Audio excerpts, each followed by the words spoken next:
Okay, now I have a wonderful, fabulous guest that I am so excited to have on. You are really going to enjoy her story.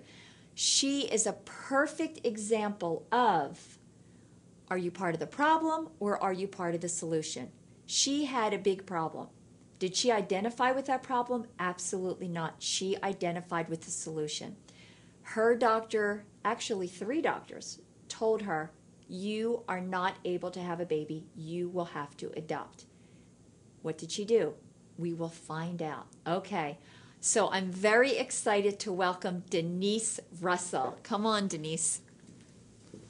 Hi. Denise, Hi. Welcome to the show. Nice to Thank see you you so much for coming. Nice to see you. Well, when I heard your story, I was so excited about it, and I thought you have to be on the show. You have to share it with the audience because it's such a great story. It's all about what I believe in and what I want the audience to really get from your story, something that will allow them to move forward in their life.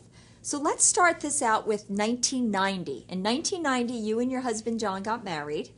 Yes. And what happened from that point?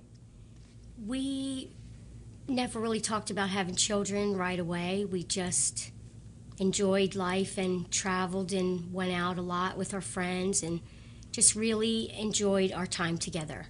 So you were enjoying being happily married, you're newlyweds, and you're excited about being married, and said, you know what? We're not even thinking about a family right now. We're just enjoying each other. Yes. Maybe thinking about where we would live and to buy a house and just enjoying each other's company. Well, that's wonderful. So then what happens is we move up to what, about 1994? Yes. So about 4 years you were married. Yes. And my husband said maybe we should start thinking about having a family. Okay. And try for that and just kind of casual. Okay. Not obsessing. So if it happens, it happens. Yes. If it doesn't, it doesn't. Yes. Okay. And then, let's see. Like I said, just very much kind of on the back burner. Just casual. But if it happens, it happens. We were going to go to Europe, and I remember thinking that it wouldn't be a good time to have a child.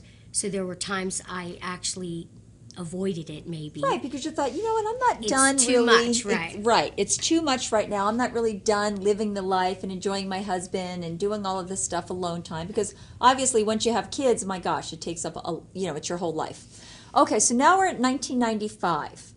And you started saying that there were some health issues that came up for you. I had all of a sudden like emotional things. I was crying and that day I called up my doctor's office and said, you need to check some things out because this is not me. So I went and they did a blood test and they confirmed that I was menopausal.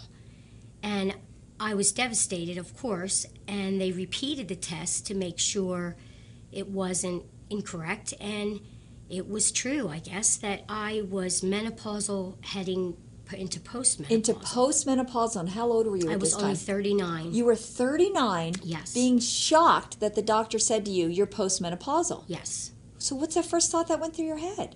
It was really, I did think I didn't have my children yet. How could this be?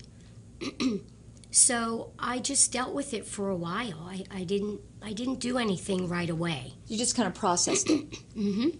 I just kind of let it go and decided maybe what I would do next. Okay. And so my doctor encouraged me to hurry, and he said, I know you want to do this on your own, but I suggest that you go and, have everything checked out with like a fertility doctor. Okay. So I guess I didn't do that right away. Okay. But then I think one day a friend suggested that I go see her specialist, and I did. I went to see a woman. I had an appointment, an interview with her, and she looked at my results and said, there's really nothing I can do for you without major intervention, and she said you should think about adopting. And how did that make you feel when she said you need to think about adopting? That was the furthest, that would be my last choice. Right, That was the furthest thing from my mind.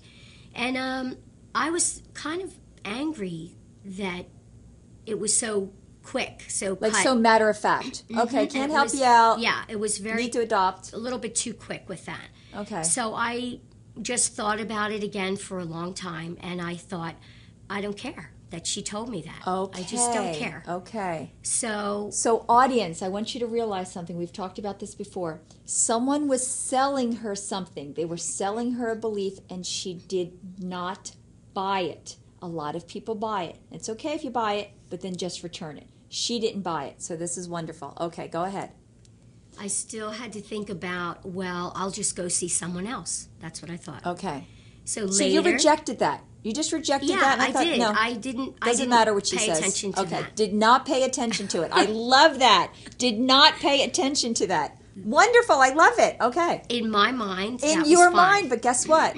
Your whole world is your mind. When people say, oh, it's all about her, it's all about you, guess what it is? Because everything that comes out from us, everything in our experience starts here. Everything. So that's why I just love this, because the fact that you were, doesn't matter. Doesn't matter what she says. I'm just not paying attention. Yes, it doesn't matter. She's an expert. I love that. Okay. So go ahead. I thought about it again, kind of back burner, and a friend suggested I go see her old doctor. Okay.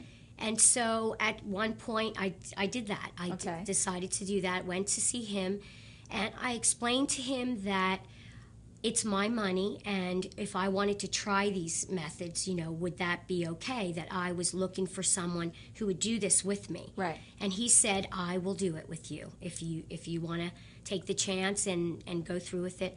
So I did. And let's see, I'm thinking, I did actually get pregnant on Right. my own. Right. I'm backtracking now. No, that's okay. So basically, after that one doctor had said to you, you know what, sorry, you're just going to have to adopt. Yes. And you just kind of, rejected that and whatnot. And then you ended up finding out that you were pregnant. Yes. Yes. Okay, so now you're pregnant and you're thinking, see, it's a good thing I didn't listen to her. It's a good thing I didn't listen to the first doctor. I'm pregnant without any intervention at all. It was on my own. Yes. And I was thrilled. I remember that feeling. Your whole body's involved, and it was just wonderful. Everything, for weeks, everything was wonderful. And so I was enjoying that. And the sensation of being pregnant, you were saying that you really, Yes. really enjoyed. Yes, and you were just really, really liked it. Just everything was wonderful. It really had a huge impact on my mental. Right. It was kind of like a high. It was kind of like yeah. a high, and you were really enjoying that. And you remembered that feeling. I remember you telling me that you remembered that feeling and how wonderful it was, and how you were so happy that you were really involved. There was nothing like it. Right, okay. So I did, actually, I was pregnant for probably 8 weeks, and I started to not feel well and had some pain, and I wound up having a miscarriage.